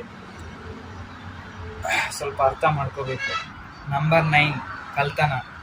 ಈಗ ತಾನೇ ಹೇಳಿದ್ನಲ್ಲ, ಡೀಸೆಲ್ ಎಲ್ಲ ಕದೀತಾರೆ, ಎಲ್ಲ ಮಾಡ್ತಾರೆ ಅಂತ. ನಾವೆಲ್ಲಾದರೂ ತುಂಬ ದೂರ ಹೋದಾಗ ಗಾಡಿ ಸೈಡಿಗೆ ಹಾಕಿ ನಿದ್ದೆ ಬಂದಿರುತ್ತೆ, ಮಲ್ಕೊಂಡಿರ್ತೀವಿ, ಯಾರೋ ಬಂದುಬಿಟ್ಟು ಡೀಸೆಲ್ ಕದ್ಕೊಂಡು ಹೋಗ್ಬಿಡ್ತಾರೆ. ಅದೆಲ್ಲ ಡ್ರೈವರ್ ಮೇಲೆ ಬೀಳುತ್ತೆ. ಈ ಥರ ಆಗೈತೆ ಅಂತ ಓನರ್ಗೆ ಹೇಳಿದ್ರೆ ಓನರ್ ಸಹ ನೀನೇನು ಮಾಡ್ತಿದ್ದೆ, ಅಲ್ಲೇ ಏನಕ್ಕೆ ಹಾಕ್ದೆ, ಸೇಫ್ಟಿ ಇರೋ ಹತ್ರ ಹಾಕ್ಕೊಳಕ್ಕಾಗಲಿಲ್ವೇನೋ ಅಂತೆಲ್ಲ ಹೇಳ್ತಾರೆ. ಅಲ್ಲಿ ಹಾಕ್ದಿರ ಮುಂದೆ ಹಂಗೆ ಕಂಟಿನ್ಯೂ ಮಾಡಿದಿದ್ರೆ ಮುಂದೆ ಎಲ್ಲಾದರೂ ಆಕ್ಸಿಡೆಂಟ್ ಆಗ್ಬೋದಿತ್ತು. ಇಲ್ಲಿ ಹೋಗಿರೋ ಡೀಸೆಲ್ಗಿಂತ ಅಲ್ಲಿ ಡಬಲ್ ಖರ್ಚಾಗ್ತಿತ್ತಲ್ಲ ನಿಮಗೆ, ಗಾಡಿ ಎಲ್ಲ ಮುರಿದೋಗ್ತಿತ್ತಲ್ಲ. ಅದನ್ನು ಅರ್ಥ ಮಾಡ್ಕೋಬೇಕು ಸರ್, ಸುಮ್ಮನೆ ಅಲ್ಲ ಡ್ರೈವರು ಅಂದರೆ. ಪಾಪ ಅವ್ನು ನಿದ್ದೆ ಬಂದಿರೋದಕ್ಕೆ ಸೈಡ್ಗೆ ಹಾಕಿದ್ದಾನೆ, ಇನ್ನೊಬ್ಬ ಪ್ರಾಣ ಉಳಿಸಿದ್ದಾನೆ, ಅವನ ಪ್ರಾಣನೂ ಉಳಿಸ್ಕೊಂಡಿದ್ದಾನೆ, ಅವನ ಜೀವನೂ ಉಳಿಸ್ಕೊಂಡಿದ್ದಾನೆ. ಅದಕ್ಕೆ ಒಪ್ಕೋಬೇಕು ಅಲ್ವಾ? ಆದರೆ ಯಾರು ಆ ಥರ ಮಾಡಲ್ಲ. ಇನ್ನು ಅಲ್ಲೇನೀಗಾಗುತ್ತೆ, ಈಗ ನೋಡು ಡೀಸೆಲ್ ಎಲ್ಲ ಹೋಯ್ತು, ನನಗೆ ಗೊತ್ತಿಲ್ಲ, ಆ ದುಡ್ಡು ನೀನೇ ಕಟ್ಸ್ಕೊಡ್ಬೇಕು ಅಂತಾರೆ. ಅವನು ಒಂದು 4 ಕಾಸು ಆಗ್ತಾವಂತಾನೆ ದುಡಿಮೆಗೋಸ್ಕರನೇ ಬಂದಿರ್ತಾನೆ, ಅವ್ರ ಹೊಟ್ಟೆ ಮೇಲೇ ಹೊಡಿತಾರೆ, ಲಾಸ್ಟ್ ಸಂಬಳ ಕಟ್ ಮಾಡ್ತಾರೆ. ಲಾರಿಯಲ್ಲಾದರೆ ಈಗ ಎಲ್ಲಿಗೋ ಹೋಗ್ತಾ ಇರ್ತೀವಿ, ಸೇಮ್ ಅದೇ ಥರನೇ ನಿದ್ದೆ ಬಂತು, ಸೈಡಿಗೆ ಹಾಕಿರ್ತೀವಿ, ಬೇರೆಯವರು ಯಾರೋ ಕಳ್ಳರು ಬಂದುಬಿಟ್ಟು ಮೇಲುಗಡೆ ಇರೋ ಹಗ್ಗ ಟಾರ್ಪಲ್ಲೆಲ್ಲ ಕೊಯ್ದುಬಿಟ್ಟು ಗಾಡಿಯಲ್ಲಿರೋ ಮೆಟೀರಿಯಲ್ ಎಲ್ಲ ನಾವೇನು ತಗೊಂಡು ಹೋಗ್ತಾ ಇರ್ತೀವಿ ಬೇರೆ ಕಡೆಗೆ, ಆ ಮೆಟೀರಿಯಲ್ನೆಲ್ಲ ಕದೀತಾರೆ. ಕದ್ದ ಮೇಲೆ ನಮ್ಗೆ ಗೊತ್ತಾಗುತ್ತೆ ಈ ಥರ ಕದ್ದಿದ್ದಾರೆ ಅಂತ. ಅವ್ರ ಪಾರ್ಟಿಯವ್ರಿಗೆ ಹೇಳಿದ್ರೆ ನಮ್ಗೆ ಗೊತ್ತಿಲ್ಲ, ನೀವು ಬಾಡಿಗೆ ದುಡ್ಡಲ್ಲಿ ಕಟ್ ಮಾಡ್ತೀವಿ ಅಂತ ಹೇಳ್ತಾರೆ. ಕೆಲವೊಂದು ವಿಚಾರದಲ್ಲಿ ಕೈಯಿಂದನೂ ದುಡ್ಡು ಹಾಕಬೇಕಾಗುತ್ತೆ, ಮತ್ತು ಕೆಲವೊಂದು ವಿಚಾರದಲ್ಲಿ ಬಾಡಿಗೆಯಲ್ಲಿ ಕಟ್ ಮಾಡ್ತೀವಿ ಅಂತ ಹೇಳ್ತಾರೆ. ಆ ಬಾಡಿಗೆ ದುಡ್ಡು ಈ ಥರ ಕಟ್ ಮಾಡಿದ್ದಾರೆ ಅಂತ ನಮ್ಮ ಗಾಡಿ ಓನರ್ ಯಾರು ಇರ್ತಾರೋ ಅವ್ರಿಗೆ ಹೇಳಿದಾಗ, ಇಲ್ಲ ಅದೆಲ್ಲ ನನಗೆ ಗೊತ್ತಿಲ್ಲ, ನಿನ್ನ ತಪ್ಪಿಂದಾನೇ ಆ ಥರ ಆಗಿರೋದು, ನಿಮ್ಮ ಸಂಬಳದಲ್ಲೇ ಕಟ್ ಮಾಡ್ತೀವಿ ಅಂತ ಹೇಳ್ತಾರೆ. ಅವನು 4 ಕಾಸು ಆಗಲಿ ಅಂತಲೇ ಬಂದಿರ್ತಾನೆ, ಹೊಟ್ಟೆ ಪಾಡಿಗೆ ಬಂದಿರ್ತಾನೆ, ಮತ್ತೆ ಅವನ ದುಡ್ಡಲ್ಲೇ ಕಟ್ ಮಾಡೋದು. ಬೇಕು ಅಂತ ಯಾರು ಕಳ್ತನ ಆಗಲಿ ಅಂತ ಡ್ರೈವರ್ ಏನು ಅಲ್ಲೇ ಗಾಡಿ ನಿಲ್ಲಿಸಿರಲ್ಲ, ಅದು ಕೆಲವೊಂದು ವಿಚಾರದಲ್ಲಿ ಆಗಿಬಿಡ್ತವೆ. ಬೇಕು ಅಂತ ಯಾರು ಮಾಡಲ್ಲ ಪಾಪ. ಆದರೂ ನಾವು ಡ್ರೈವರ್ ಅನ್ನೋರು ಕೂಡ ಸ್ವಲ್ಪ ಚಾಲಕರಾಗಿರ್ಬೇಕು, ಅಂದರೆ ಚಾಲ್ತಿಯಿಂದ ಇರಬೇಕಾಗುತ್ತೆ. ಅದಕ್ಕೆ ಚಾಲಕರು ಅನ್ನೋದು ಇರ್ತಾರೆ. ಆದರೆ ಕೆಲವೊಂದು ಮೂಮೆಂಟಲ್ಲಿ ಏನೂ ಮಾಡೋಕ್ಕಾಗಲ್ಲ, ಒಂದು 5 ಸೆಕೆಂಡಲ್ಲೇ ಮಾರಿದೀವಿ ಅಂದರೆ ಮೋಸ ಮಾಡಿಬಿಡ್ತಾರೆ. ಹಂಗಿರುತ್ತೆ ಈಗಿರೋ ಪ್ರೆಸೆಂಟ್ ಇರೋ ಜನ್ರೇಷನ್. ಮತ್ತು ಬೇರೆ ರಾಜ್ಯದಲ್ಲಿ ಬೇರೆ ಕಡೆ ಹೋದಾಗ ಇಂಟ್ರಾ ಸ್ಟೇಟಲ್ಲೆಲ್ಲ ಏನೆಲ್ಲ ನಡೆಯುತ್ತೆ ಅಂತ ಹೇಳ್ತೀನಿ ನೋಡಿ. ಆಮೇಲೆ ಈಗ ನಾವು ಮೆಟೀರಿಯಲ್ಲು ಏನಾದರೂ ಟೊಮೊಟೊ ಅದು ಇದು ತುಂಬ್ಕೊಂಡು ಹೋಗಿರ್ತೀವಿ, ನಮ್ಮ ಫ್ರೆಂಡ್ ಗಾಡಿಯಲ್ಲಿ ಆಗಿರೋ ಘಟನೆ ಇದು. ಅಲ್ಲಿ ಟೊಮೊಟೊ ಎಲ್ಲ ಕದ್ಕೊಬಿಟ್ಟು ಫುಲ್ ಡಿಮ್ಯಾಂಡ್ ಇತ್ತು ಅವಾಗ. ಟೊಮೊಟೊ ಎಲ್ಲ ಕದ್ಕೊಂಡು ಕ್ರೇಟ್ಗಳೆಲ್ಲ ಕದ್ದಿ, ಟಾರ್ಪಲ್ಲೆಲ್ಲ ಕೊಯ್ದು ಕ್ರೇಟ್ಗಳೆಲ್ಲ ಕದ್ಕೊಂಡು, ಮತ್ತು ಹಗ್ಗ ಟಾರ್ಪಲ್ಲೆಲ್ಲ ಕದ್ದಿದ್ದಾರೆ, ಮೇಲುಗಡೆ ಕ್ಯಾಬಿನ್ ಮೇಲೆ ಹಾಕಿದೆ, ಮತ್ತು ಸ್ಟೆಪ್ನಿ ಒಂದು ಬಿಚ್ಚಿದ್ದಾರೆ. ಈ ಥರ ಎಲ್ಲ ಮಾಡ್ತಾಯಿರ್ತಾರೆ. ಸ್ಟೆಪ್ನಿ ಅಂದರೆ ಟೈರು, ಗಾಡಿ ಟೈರು ಮತ್ತು ಡಿಸ್ಕ್ 2 ಇರುತ್ತೆ. ಈ ಥರ ಎಲ್ಲ ಮಾಡ್ತಾರೆ. ಗಾಡಿಯಲ್ಲಿರೋ ಸ್ಪೇರ್ ಪಾರ್ಟ್ಸ್ ಬಿಚ್ಚೋದಂತೆ, ಮತ್ತು ಗಾಡಿಯಲ್ಲಿ ಒಳಗಡೆ ಮೊಬೈಲು, ದುಡ್ಡು, ನಾವೇನಾದರೂ ಇಟ್ಕೊಂಡಿದ್ರೆ ವ್ಯಾಲ್ಯೂಬಲ್ ವಸ್ತುಗಳೆಲ್ಲ, ಪರ್ಸ್ ಅಂತೆ, ಅವು ಇವು ಎಲ್ಲ ಕದೀತಾರೆ. ಗಾಡಿ ಡಾಕ್ಯುಮೆಂಟ್ಸ್ ಕದಿಯೋರು ಇದ್ದಾರೆ ಗೊತ್ತಾ? ಗಾಡಿ ಸ್ಪೇರ್ ಪಾರ್ಟ್ಸ್ ಅಂತೆ ಎಲ್ಲ ಕದಿಯೋರು ಇದ್ದಾರೆ. ಬೇರೆ ರಾಜ್ಯಕ್ಕೆ ಹೋದಾಗ ಹಗ್ಗ ಕದಿಯೋದು, ಟಾರ್ಪಲ್ ಕದಿಯೋದು, ಗಾಡಿಯಲ್ಲಿ ಚಕ್ರ, ಟೈರ್ ಕದಿಯೋದು, ಡಿಸ್ಕ್ ಕದಿಯೋದು, ಸ್ಪೇರ್ ಪಾರ್ಟ್ಸ್ ಇರ್ತಾವಲ್ಲ, ಬ್ಯಾಟ್ರಿ ಅಂತೆ, ಈ ಥರ ಎಲ್ಲ ಕದಿಯೋರು ಇರ್ತಾರೆ. ಅದಕ್ಕೆ ಸ್ವಲ್ಪ ಹುಷಾರಾಗಿರಬೇಕು ಡ್ರೈವರ್ಗಳು. ಕದ್ದಿದ ತಕ್ಷಣವೇ ಅವ್ರ ಓನರ್ ಏನು ನಮ್ಮ ಮೇಲೇ ಹಾಕ್ತಾರೆ, ಅದು ನಮಗೆ ಗೊತ್ತು. ಕೆಲವರು ಓನರ್ಗಳು ಅರ್ಥ ಮಾಡ್ಕೊತಾರೆ, ಕೆಲವರು ಆ ಥರ ಇರಲ್ಲ, ನಮ್ಮ ಮೇಲೇ ಹಾಕ್ಬಿಡ್ತಾರೆ. ಏನು ಮಾಡೋಕ್ಕಾಗಲ್ಲ. Number 10, parking problem. ಅಂದರೆ ಗಾಡಿ ಈಗ ಸಿಟಿ ಒಳಗೆ ತೊಗೊಂಡೋಗಿರ್ತೀವಿ, ದೊಡ್ಡ ಹೆವಿ ವೆಹಿಕಲ್ಸು. ಚಿಕ್ಕ ಗಾಡಿಗಳಾದರೆ ಎಲ್ಲೋ ಒಂದು ಕಡೆ ಪಾರ್ಕಿಂಗ್ ಅನ್ನೋದು ಮಾಡ್ಬೋದು. ದೊಡ್ಡ ಗಾಡಿಗಳಿಗೆ ಸ್ವಲ್ಪ ಜಾಸ್ತಿ ಜಾಗ ಬೇಕಾಗುತ್ತೆ. ಆದ್ದರಿಂದ ಕೆಲವರು ಏನು ಮಾಡ್ತಾರೆ, ಅಲ್ಲಿ ಅನ್ಲೋಡ್ ಮಾಡೋಣ ಅಂತ ಹೋಗಿರ್ತಾರೆ, ಕೆಲವರು ಸ್ಟಾಪ್ ಕೊಡೋಣ ಅಂತ ಹೋಗಿರ್ತಾರೆ. ಬಸ್ಸವರಾದರೆ ಅನ್ಲೋಡ್ ಮಾಡೋ ಟೈಮಲ್ಲಿ ಸ್ವಲ್ಪ ಟೈಮ್ ಹಿಡಿಯುತ್ತೆ. ಅದು ಕೆಲವೊಂದು ಕಡೆ ಜಾಗನೇ ಇರಲ್ಲ. ಅಂಥ ಟೈಮಲ್ಲಿ ಮೈನ್ ರೋಡುಗಿಂತ ಸ್ವಲ್ಪ ಸೈಡಲ್ಲೇ ಅನ್ಲೋಡ್ ಮಾಡಬೇಕಾಗಿರುತ್ತೆ. ಅಂಥ ಹತ್ರ ಬಂದುಬಿಟ್ಟು ಪೊಲೀಸವರೆಲ್ಲ ಫೈನ್ ಹಾಕೋದು, ಅದು ಇದು ಎಲ್ಲ ಮಾಡ್ತಾರೆ. ನಂಬರ್ 11, 11ನೇದು ಗಾಡಿ ಟ್ರಬಲ್, ವೆಹಿಕಲ್ ಟ್ರಬಲ್. ಈಗ ಗಾಡಿ ಏನಾದರೂ ಪ್ರಾಬ್ಲಮ್ ಆಗುತ್ತೆ ಅಂದ್ಕೊಳ್ಳಿ. ಗಾಡಿ ಪ್ರಾಬ್ಲಮ್ ಆದರೆ ಅದು ಕೆಲವೊಂದು ಸರಿ ಮೈನ್ ರೋಡಲ್ಲೇ ನಿಂತೋಗುತ್ತೆ. ಅಂಥ ಟೈಮಲ್ಲಿ ಹಿಂದೆಗಡೆಯಿಂದ ಯಾರು ಬಂದು ಗುದ್ದುತ್ತಾರೋ, ಮುಂದೆಯಿಂದ ಯಾರು ಬಂದು ಗುದ್ದುತ್ತಾರೋ, ಆ ಗಾಡಿಗೆ ನಾವು ಎಲ್ಲ ಸೇಫ್ಟಿ ಎಲ್ಲ, ಅಂದರೆ ಅದು ತ್ರಿಭುಜ ಬರುತ್ತಲ್ಲ ಅದು, ಮತ್ತು ರೇಡಿಯಂ ಸ್ಟಿಕ್ಕರು, ಮತ್ತು ಕಲ್ಲುಗಳು, ಗಿಡ ಎಲ್ಲ ತಂದು ಇಟ್ಟರೂ ಸಹ ಆ್ಯಕ್ಸಿಡೆಂಟ್ಗಳಾಗ್ತವೆ. ಮೈನ್ ರೋಡಲ್ಲೇ ನಿಂತ್ಕೊಬಿಡ್ತವೆ ಕೆಲವೊಂದು ಸರಿ ಗಾಡಿಗಳು. ಮೊದಲೇ ಒಬ್ಬ ಡ್ರೈವರನ್ನು ನಿದ್ದೆ ಕಟ್ಟಿ ಗಾಡಿ ಓಡಿಸಿರ್ತಾನೆ. ಅಂತ ಹತ್ರ ಒಂದು 10 ಅವರು ರಾತ್ರಿ ಹೊತ್ತಾದರೆ ರಾತ್ರಿ ಪೂರ್ತಿ ಎದ್ದಿರಲೇಬೇಕಾಗುತ್ತೆ. ಕೆಲವೊಂದು ಸರಿ ಹಗಲೊತ್ತಲ್ಲಿ ಫುಲ್ಲು ಟ್ರಾಫಿಕ್ ಆಗಿಬಿಡುತ್ತೆ ನಮ್ಮಿಂದಾನೆ. ಆವಾಗ ಪೊಲೀಸವರಂತೆ ಅವರೆಲ್ಲ ಬಂದು ಗಾಡಿ ತೆಗಿ ಫಸ್ಟು, ಹಂಗೆ ಹಿಂಗೆ ಎಲ್ಲ ಜಗಳ ಆಡೋದು ಮತ್ತು ಅದು ಇದು ಮಾಡೋದು. ಆ ಟೈಮಲ್ಲಿ ತುಂಬ ತಲೆನೇ ಕೆಟ್ಟೋಗುತ್ತೆ ಡ್ರೈವರ್ಗೆ. ಮತ್ತು ಅವರು ಮೆಕ್ಯಾನಿಕನ್ನ ಕರೆದು ಮೆಕ್ಯಾನಿಕ್ ಎಲ್ಲ ತುಂಬ ಚಾರ್ಜ್ ಮಾಡ್ತಾರೆ. ನಾವಿರೋ ಹತ್ರನೇ ಬಂದು ರೆಡಿ ಮಾಡಬೇಕು ಅಂದರೆ ಗಾಡಿ ಬಂದು ರೆಡಿ ಮಾಡಿ ಅದಕ್ಕೆಲ್ಲ ತುಂಬ ಚಾರ್ಜ್ ಮಾಡಿ ಮತ್ತು ಅವರಿಗೆಲ್ಲ ಪೇ ಮಾಡಿ ಅಲ್ಲಿಂದ ಗಾಡಿ ತೆಗೆಯೋ ಅಷ್ಟೊತ್ತಿಗೆ ತಲೆನೇ ಕೆಟ್ಟೋಗಿರುತ್ತೆ. ಆ ಲೋಡ್ ತುಂಬಿದವರು ಮತ್ತು ನಾವೇನು ಕರ್ಕೊಂಡು ಹೋಗ್ತಾ ಇರ್ತೀವಿ ಅವರೆಲ್ಲ ಬೈತಾರೆ, ನಿಮ್ಮ ಗಾಡಿನೇ ಸರಿ ಇಲ್ಲ, ವೇಸ್ಟಾಗಿ ಬುಕ್ ಮಾಡ್ಕೊಂಡೆ, ನಿಮ್ಮ ಗಾಡಿಗಿಂತ ಬೆಳೆದು ಬೇರೆ ಗಾಡಿಗೆ ಹಿಡಿದಿದ್ರೆ ಚೆನ್ನಾಗಿರ್ತಿತ್ತು, ಹಂಗೆ ಹಿಂಗೆ ಅಂತ ಪಾರ್ಟಿಗಳು ಆ ಗಾಡಿಯಲ್ಲಿ ಏನು ಬರ್ತಾ ಇರ್ತಾರೆ ಅವರು ಎಲ್ಲ ಮಾತಾಡೋದು ತುಂಬ. ಇದಕ್ಕೆಲ್ಲ ಉತ್ತರ ಎಲ್ಲ ಡ್ರೈವರೇ ಕೊಡಬೇಕಾಗುತ್ತೆ. ಮೆಕ್ಯಾನಿಕ್ ಕರ್ಕೊಬಂದು ಗಾಡಿ ರೆಡಿ ಮಾಡಿಸೋದು ಡ್ರೈವರೇ, ಪೊಲೀಸವ್ರಿಗೆ ಉತ್ತರ ಕೊಡೋದು ಡ್ರೈವರೇ, ಮತ್ತು ಈ ಪಾರ್ಟಿಗಳಿಗೆ ಉತ್ತರ ಕೊಡೋದು ಡ್ರೈವರೇ. ಓನರ್ ಆದವ್ರು ಮಾತ್ರ ಬಂದಿರೋ ದುಡ್ಡನ್ನ ಎಂಜಾಯ್ ಮಾಡ್ಕೊಂಡಿರ್ತಾರೆ. ಅಂದರೆ ಕೆಲವರು ಓನರ್ಗಳು ಓನರ್ ಕಮ್ ಡ್ರೈವರ್ ಆಗು ಮಾಡ್ತಾಯಿರ್ತಾರೆ. ಅವರು ಎರಡನ್ನೂ ಫೇಸ್ ಮಾಡಬೇಕಾಗುತ್ತೆ. ಅವ್ರಿಗೆ ಅಷ್ಟೊಂದು ರಿಸ್ಕ್ ಇರಲ್ಲ. ಒಬ್ಬ ಓನರ್ಗೆ ಈ ಥರ ಸಮಾಧಾನ ಕೊಡಬೇಕು, ಈ ಥರ ಆಯಿತು ಅಂತ ಹೇಳಿ ಮನಸ್ಸೋ ಅವಶ್ಯಕತೆನೇ ಇಲ್ಲ. ಯಾಕಂದರೆ ಅವರೇ ಓನರ್ ಆಗಿರ್ತಾರೆ. ಅವರು ಏನಾಗಿರುತ್ತೋ ಅವನಿಗೆ ಗೊತ್ತಿರುತ್ತೆ, ಎಲ್ಲ ಅವರೇ ಮಾಡ್ಕೊಂಡು ಹೋಗ್ತಾರೆ. ಆದರೆ ಒಬ್ಬ ಡ್ರೈವರ್ ಜೀವನ ಮಾತ್ರ ತುಂಬ ಕಷ್ಟ ಬರುತ್ತೆ. ಒಬ್ಬರು ಓನರ್ಗೆ ಹೇಳಿದ್ರೆ ಅವ್ರು ನಂಬ್ತಾರೆ. ಇಲ್ಲಿ ಪಂಚರ್ ಆಯಿತು, ಗಾಡಿ ಸೆಂಟ್ರ್ ರೋಡಲ್ಲೇ ಆಯಿತು ಪಂಚರು, ಮತ್ತು ಟೈರೇ ಹೊಡೆದೋಯ್ತು. ಒಂದು ಗಾಡಿ ಇನ್ನೊಂದು ಗಾಡಿಗೆ ಹೋಗಿ ಆಕ್ಸಿಡೆಂಟ್ ಆಗೋ ಚಾನ್ಸ್ ಇರ್ತವೆ ಟೈರ್ ಹೊಡೆದೋಗಿದ್ದ ತಕ್ಷಣ. ಈ ಥರ ಎಲ್ಲ ಪ್ರಾಬ್ಲಮ್ಗಳಿರ್ತವೆ. ಅಲ್ಲಿ ನೋಡಿದ್ರೆ ಸುಮ್ಮನೆ ಆಕ್ಸಿಡೆಂಟ್ ಮಾಡಿದ್ರು ಹಂಗೆ ಟೈರ್ ಹೊಡೆದೋದ್ರೆ ಗಾಡಿ ಸೈಡಿಗೆ ಎಳ್ಕೊಂಡು ಹೋಗೋಲ್ಲ. ಫ್ರಂಟ್ ಟೈರು ಏನಾದರೂ ಪಂಚರ್ ಆದರೂ ಇಲ್ಲಾಂದರೆ ಹೊಡೆದೋದ್ರೆ ಒಂದು ಕಡೆಗೆ ಎಳ್ಕೊಂಡು ಹೋಗ್ಬಿಡುತ್ತೆ. ಅದು ಬೇಕು ಅಂತ ಮಾಡಿರೋ ಆಕ್ಸಿಡೆಂಟ್ ಅಲ್ಲ. ಈ ಥರ ಎಲ್ಲ ಆಕ್ಸಿಡೆಂಟ್ಗಳಾಗೋ ಚಾನ್ಸಸ್ ಇರ್ತವೆ. ಇವನ್ನೆಲ್ಲ ಕೆಲವರು ಏನು ಅನ್ಕೊತಾರೆ, ಇವನು ಬೇಕು ಅಂತ ಬಂದುಬಿಟ್ಟು ಕೂತ್ಬಿಟ್ರು, ಇವ್ರಿಗೆ ಜವಾಬ್ದಾರಿನೇ ಇಲ್ಲ ಅಂತ ಕೇಸ್ ಮಾಡೋದು, ಮತ್ತು ಸುಮ್ಮನೆ ಜಗಳ ಆಡೋದು, ಡ್ರೈವರ್ನ ಹೊಡಿಯೋದು, ಈ ಥರ ಎಲ್ಲ ಮಾಡ್ತಾರೆ. ಯಾವ ಡ್ರೈವರು ಬೇಕು ಅಂತ ಏನು ಮಾಡಲ್ಲ ಅವರು. ಪ್ರತಿಯೊಂದು ಬಸ್ ಓಡಿಸೋರು, ಲಾರಿ ಓಡಿಸೋರು, ಕಾರ್ ಓಡಿಸೋರು ಪ್ರತಿಯೊಬ್ಬರು ಅಷ್ಟೇ. ಬೇಕು ಅಂತ ಯಾರೂ ಮಾಡಲ್ಲ. ಬೇಕು ಮಾಡೋರಂತ ಇರ್ತಾರೆ. ಒಂದು 100%ಅಲ್ಲಿ ಒಂದು 10% ಆದರೂ ಇದ್ದೇ ಇರ್ತಾರೆ. ಆದರೆ ಎಲ್ಲರೂ ಆ ಥರ ಮಾಡೋರು ಅಂತೂ ಇರೋದಿಲ್ಲ. ನಂಬರ್ 12 ಅಂದರೆ 12ನೇದು ನಿದ್ದೆ. ಪ್ರತಿಯೊಬ್ಬ ಡ್ರೈವರ್ಗೂ ನಿದ್ದೆ ಇರಲ್ಲ. ಟೈಮಿಂಗ್ ಗಾಡಿಗಳು ಓಡಿಸೋರು, ಮತ್ತು ದೊಡ್ಡ ಲಾರಿಗಳು ಓಡಿಸೋರು, ಬಸ್ಸುಗಳು ಓಡಿಸೋರು ಅಂಥವ್ರಿಗೆ ಯಾರಿಗೂ ನಿದ್ದೆ ಇರಲ್ಲ.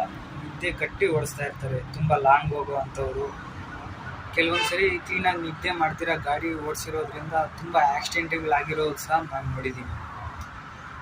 ಈ ಥರ ತುಂಬ ನಿದ್ದೆ ಕಟ್ಟುವಂಥ ಗಾಡಿ ಯಾರು ಓಡಿಸೋಕೆ ಹೋಗ್ಬೇಡಿ. ಮಲ್ಕೊಳ್ಳಿ, 1-2 ಅವರ್ ಮಲ್ಕೊಂಡು ಆರಾಮಾಗಿ ಗಾಡಿ ಓಡಿಸಿ.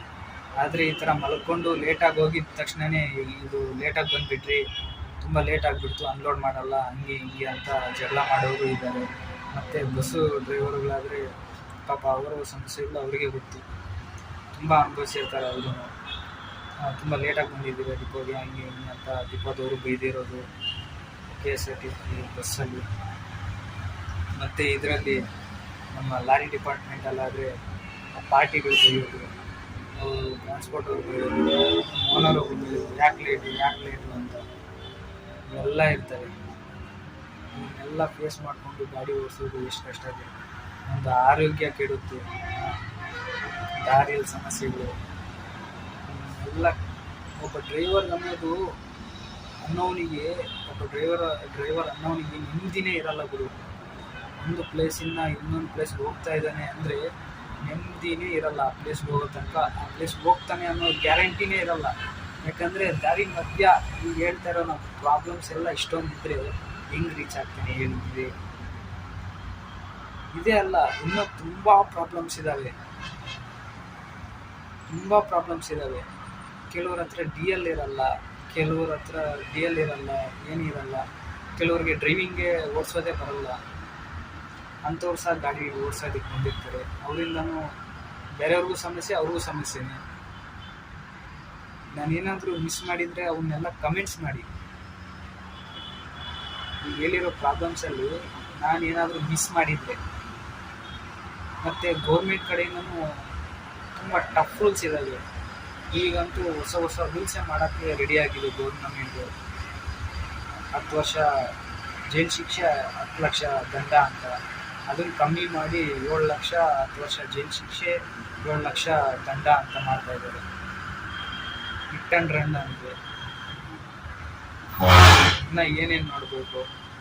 ಈಗಿರೋ ಸಮಸ್ಯೆಗಳೇ ತುಂಬ ಆಗಿದ್ದಾವೆ. ಈ ಡಿಪಾರ್ಟ್ಮೆಂಟು ತುಂಬ ಕಷ್ಟ ಬರುತ್ತೆ. ಒಬ್ಬ ಓನರಿಗೆ ಉತ್ತರ ಕೊಡಬೇಕು, ಒಬ್ಬ ಪಾರ್ಟಿಗೆ ಉತ್ತರ ಕೊಡಬೇಕು, ಒಬ್ಬ ಪ್ಯಾಸೆಂಜರ್ಗೆ ಉತ್ತರ ಕೊಡಬೇಕು, ನಮಗಿಂತ ಮೇಲಧಿಕಾರಿಗಳಿಗೆ ಉತ್ತರ ಕೊಡಬೇಕು, RTOದವ್ರಿಗೆ ಉತ್ತರ ಕೊಡಬೇಕು, ಪೊಲೀಸವ್ರಿಗೆ ಉತ್ತರ ಕೊಡಬೇಕು, ಮತ್ತು ಟೋಲ್ ಅವ್ರ ಹತ್ರ ಜಗಳ ಆಡಬೇಕು. ಏನಿದು ಕಾರಣ? ರೋಡ್ ಸರಿ ಇಲ್ಲ ಅಂದರೆ ನಮ್ಮನ್ನು ನಾವೇ ಬೇಕೊಂಡು ಹೋಗಬೇಕು. ಅದಕ್ಕೆ ಈ ಡಿಪಾರ್ಟ್ಮೆಂಟ್ಗೆ ಬರೋರು ತುಂಬ ಯೋಚನೆ ಮಾಡಿ ಮತ್ತು ಅದ್ರ ಬಗ್ಗೆ ಎಲ್ಲ ತಿಳ್ಕೊಂಡು 1-2 ವರ್ಷ ಅದರಲ್ಲಿ ಕ್ಲೀನರ್ ಕೆಲಸನೋ ಡ್ರೈವರ್ ಕೆಲಸನೋ ಏನೋ ಒಂದು ಮಾಡಿ ಈ ಡಿಪಾರ್ಟ್ಮೆಂಟಿಗೆ ಬನ್ನಿ. ಮತ್ತು ಇವೆಲ್ಲ ಡ್ರೈವರ್ಗಿರೋ ಸಮಸ್ಯೆಗಳೇನೆ. ಒಬ್ಬ ಡ್ರೈವರು ಓನರ್ ಆಗಬೇಕಂದ್ರೂ ಕಷ್ಟನೇ, ಒಂದು EMI ಕಟ್ಟಬೇಕಂದ್ರೂ ಕಷ್ಟನೇ. ಇವೆಲ್ಲ ಹೇಳಿದ್ದೆಲ್ಲ ಸಮಸ್ಯೆಗಳೇ, ಡ್ರೈವರ್ಗಿರೋ ಅಂಥ ಸಮಸ್ಯೆಗಳು. ಇವನ್ನೆಲ್ಲ ಫೇಸ್ ಮಾಡಬೇಕು. RTO ಹಿಡ್ದ ಅಂದರೆ ನೀವು ಗಾಡಿಯಲ್ಲಿ ಒಂದು ಕ್ಯಾಂಟರ್ ಗಾಡಿ ಇಟ್ಕೊಂಡಿದ್ದೀರಾ, ಒಂದು ಲಾರಿ ಇಟ್ಕೊಂಡಿದ್ದೀರಾ ಅಂದರೆ 1 ಟನ್ನಿಗೆ 5,000 ತನಕ ಫೈನ್ ಹಾಕುವಂಥ ಕೆಪಾಸಿಟಿ ಇರುತ್ತೆ. ಅಂಥದ್ದು ನೀವು ಓವರ್ಲೋಡಿಂಗ್ ಮಾಡ್ತಿರಲ್ಲ, ಒಂದು 5-6 ಟನ್ ಆದರೂ 4 ಟನ್ ಆದರೂ ಓವರ್ಲೋಡಿಂಗ್ ಮಾಡ್ತಿರಲ್ಲ, ಅವಾಗ ಹಿಡ್ಕೊಂಡು ನಿಮ್ಗೆ ಫೈನ್ ಹಾಕಿದ್ರೆ ಆ ಬಾಡಿಗೆ ದುಡ್ಡಲ್ಲಿ ಅರ್ಧ ಅಲ್ಲೇ ಕಟ್ಟಿದ್ರೆ ಡೀಸೆಲ್ಲು ನೀವೆಲ್ಲ ಅಲ್ಲೇ ಹೋಯ್ತು. ಇನ್ನು ಕೈಯಿಂದ ಕಟ್ಟಬೇಕು ನೀವು EMI ಕಂತು ಇವೆಲ್ಲ. ಓಪನ್ ಅಪ್ ಆಗಿ ಹೇಳ್ತಾ ಇದ್ದೀನಿ ಗುರು, ಯಾಕಂದರೆ ಈ ಟ್ರಾನ್ಸ್ಪೋರ್ಟಲ್ಲೆಲ್ಲ ನೋಡಿ ಸಾಕಾಗಿದೆ. ಮತ್ತು ಇವ್ರು ಬರ್ತಾರೆ selling tax, income tax department ಅವರೆಲ್ಲ ಸೇಲಿಂಗ್ ಟ್ಯಾಕ್ಸ್ ಅವ್ರು ಏನು ಮಾಡ್ತಾರೆ, ಕೆಲವೊಂದು ಮೆಟೀರಿಯಲ್ ನೀವು ಲೋಡ್ ಮಾಡಿರ್ತೀರ, ಅವಕ್ಕೆ ಇವೇ ಇರಲ್ಲ, ಏನೋ ಬಿಲ್ಲೇ ಇರಲ್ಲ, ಟ್ಯಾಕ್ಸೇ ಕಟ್ಟಿರಲ್ಲ ಅವರು. ಅಂಥ ಗಾಡಿಗಳನ್ನೆಲ್ಲ 3-4 ದಿನ ಆಲ್ಟ್ ಮಾಡ್ತಾರೆ.